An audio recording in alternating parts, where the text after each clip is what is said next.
സകലവിധ യുദ്ധമുറകളും തത്വശാസ്ത്രങ്ങളും കലകളും അഭ്യസിച്ചു കഴിഞ്ഞ ഹനുമാന് കാനനവാസം മടുത്തു തുടങ്ങി. അദ്ദേഹം പിതാവായ വായുഭഗവാനെ ദർശിച്ചു വണങ്ങി ലോകസഞ്ചാരം നടത്താൻ അനുവാദം തേടി. പുത്രന്റെ ആഗ്രഹമറിഞ്ഞ പിതാവ് ഹനുമാനെ ആശീർവദിച്ച് അനുവാദം നൽകി. കൂടെ ഒരു ഉപദേശവും: യാത്രക്കിടയിൽ മറ്റെന്തെങ്കിലും വിദ്യകൾ അഭ്യസിക്കാനുണ്ടെങ്കിൽ അത് പൂർത്തീകരിക്കുക. ലോകസഞ്ചാരം തുടങ്ങുന്നതിന് മുൻപ് കിഷ്കിന്ധയിൽ പ്രവേശിച്ച് അവിടെ ഭരണം നടത്തുന്ന അതിശക്തനായ ബാലിയുടെ അനുജൻ സുഗ്രീവനുമായി സൗഹൃദ ബന്ധം ഉറപ്പിക്കുക. പിതാവിന്റെ ആജ്ഞ ശിരസാവഹിച്ച് വനത്തിലെ മൃഗങ്ങളോടും പക്ഷികളോടും പുഴുക്കളോടും യാത്ര പറഞ്ഞ് ഹനുമാൻ യാത്ര ആരംഭിച്ചു.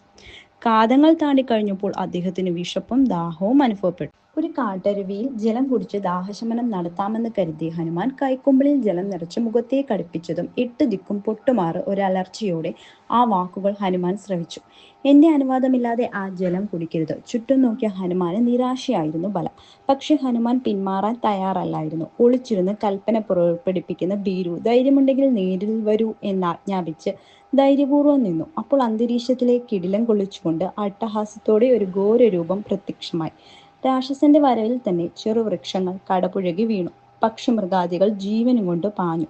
തോളറ്റം വരെ ജടപിടിച്ച് കിടക്കുന്ന രാക്ഷസന്റെ മുടിക്കെട്ടിൽ ധാരാളം പക്ഷികൾ കൂടുവെച്ചിരുന്നു. കൈകളിൽ കൂർത്തു വളഞ്ഞ നഖങ്ങൾ, അതിൽ പറ്റിപ്പിടിച്ചിരിക്കുന്ന പച്ച മാംസം, അസഹനീയമായ ദുർഗന്ധവും. ഇത് കണ്ട ഹനുമാൻ അറപ്പോടെയും വെറുപ്പോടെയും കൂടി ചോദിച്ചു: ആരാണ് നീ? ആ ചോദ്യം രാക്ഷസന് തീരെ രസിച്ചില്ല. എന്റെ വനത്തിൽ പ്രവേശിച്ച് എന്നെ ചോദ്യം ചെയ്യുന്നു എന്ന് പറഞ്ഞുകൊണ്ട് ഹനുമാന്റെ നേരെ ചീറിയടുത്തു. പിന്നീട് അവിടെ നടന്നത് ഒരു ഘോര യുദ്ധം തന്നെയായിരുന്നു. തുല്യശക്തികൾ തമ്മിലുള്ള യുദ്ധം നാഴികകളോളം നീണ്ടുനിന്നു.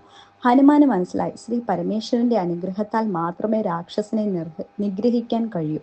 പക്ഷെ പരമേശ്വരനെ ധ്യാനിക്കാൻ ഒരു ഞൊടി പോലും ലഭിക്കുന്നില്ല. അവസാനം സർവശക്തിയും എടുത്ത് രാക്ഷസനെ ചുഴറ്റിയെറിഞ്ഞ് ഒരു നിമിഷത്തേക്ക് ഹനുമാൻ ശ്രീ പരമേശ്വരനെ ധ്യാനിച്ചു. പിന്നെ മന്ദസ്മിതത്തോടെ പഞ്ചാക്ഷരി മന്ത്രവും ഉരുവിട്ട് ഒരു ദർഭ പറിച്ചെടുത്ത് പാശുപത്രാസ്ത്രമാണെന്ന് സങ്കല്പിച്ച് അലർച്ചയോടെ അടുത്ത രാക്ഷസന് നേരെ പ്രയോഗിച്ചു.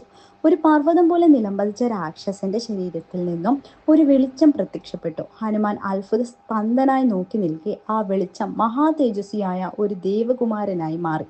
അദ്ദേഹം ഹനുമാനെ വന്ദിച്ചുകൊണ്ട് പറഞ്ഞു: വീര ഹനുമാനെ, അങ്ങയുടെ ശക്തിയാൽ എനിക്ക് ശാപമോക്ഷം ലഭിച്ചിരിക്കുന്നു. ഗന്ധർവകുമാരനായ ഞാൻ പ്രായത്തിന്റെ ചാബല്യത്തിൽ ഒരു ശ്രേഷ്ഠ മുനിയുടെ പുത്രിയെ അപമാനിക്കാൻ ഇടയുണ്ടായി. അങ്ങനെ മുനിയുടെ ശാപത്തിൽ ഞാൻ രാക്ഷസനായി തീർന്നു. ക്ഷമ ചോദിച്ചപ്പോൾ ശിവാംശജനായ ഒരു വീരൻ ദർഭ പ്രയോഗിക്കുന്ന അവസരത്തിൽ ശാപമോക്ഷം ലഭിക്കും എന്ന് അരുളി ചെയ്തു. വീര ഹനുമാനെ, അങ്ങയുടെ 3 ലോകവും എന്നും പ്രശംസിക്കുമാറട്ടെ എന്ന് അനുഗ്രഹിച്ച് ഗന്ധർവകുമാരൻ യാത്രയായി. ശ്രീ ഹനുമാൻ ശ്രീ പരമേശ്വരനെ ധ്യാനിച്ചു വണങ്ങി വിശപ്പും ദാഹവും തീർത്ത് യാത്ര തുടങ്ങി.